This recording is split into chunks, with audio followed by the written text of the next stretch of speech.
அடிக்கிற வெயிலுக்கு குளு குளுன்னு ஒரு செம்மையான ஜூஸ். ஸோ அதை தான் இன்றைக்கி நம்ம செய்ய போகிறோம். வாங்க வீடியோக்குள்ளே போகலாம்.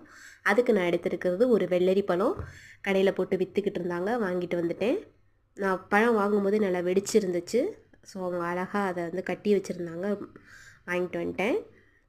நம்ம இன்றைக்கி வந்து என்ன பண்ணுறோன்னா, உள்ளே இருக்கிற விதைகளையும் வெள்ளரி பழத்தில் இருக்கிற மேல் தோல்களையும் எடுத்துட்டு நம்ம இன்றைக்கி வந்து உள்ளே இருக்கிற சதைகளை மட்டும்தான் போட்டு நம்ம ஜூஸ் அடிக்க போகிறோம். இந்த பழங்கள்லாம் கிடைக்கிறது ரொம்ப அரிதாக தான் கிடைக்கும், அதாவது ரொம்ப ரேராக தான் கிடைக்கும்.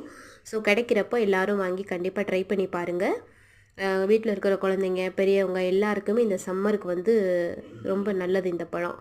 ஸோ நான் வந்து கொஞ்சம் பால் சேர்த்துக்கிறேன். எனக்கு பால் சேர்த்தா பிடிக்கும். ஸோ அதனால் நான் பால் சேர்த்துக்கிறேன். உங்களுக்கு பால் வேணான்னா நீங்கள் சேர்க்க தேவையில்லை. நான் பேக்கெட் பால் தான் சேர்க்குறேன், நீங்கள் பசும்பால் கூட சேர்த்துக்கலாம். அப்புறம் நான் கொஞ்சம் தேன் சேர்த்துக்கிறேன். எனக்கு தேனும் ரொம்ப பிடிக்கும், இந்த ஃப்ளேவர். அப்புறம் ஏலக்காய் சேர்த்துக்கிறேன், இதுவும் எனக்கு பிடிக்கும். இந்த பால், ஏலக்காய், தேன் இது 3மே ஆப்ஷனல் தான், இல்லைன்னா சேர்க்க வேண்டாம். அப்புறம் கொஞ்சமாக உப்பு, அப்புறம் ஐஸ் க்யூப்.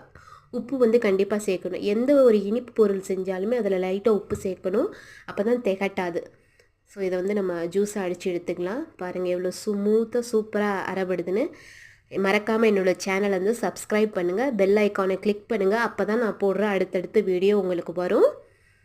சப்போர்ட் பண்ணுங்கள். பாருங்கள் எவ்வளோ அழகான சூப்பரான வெள்ளரி ஜூஸ் ரெடி ஆயிடுச்சு. இதை நம்ம ஒரு கண்டெய்னரில் மாற்றி நம்ம சாப்பிடலாம்.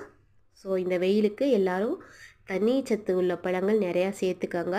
ரொம்ப நன்றி.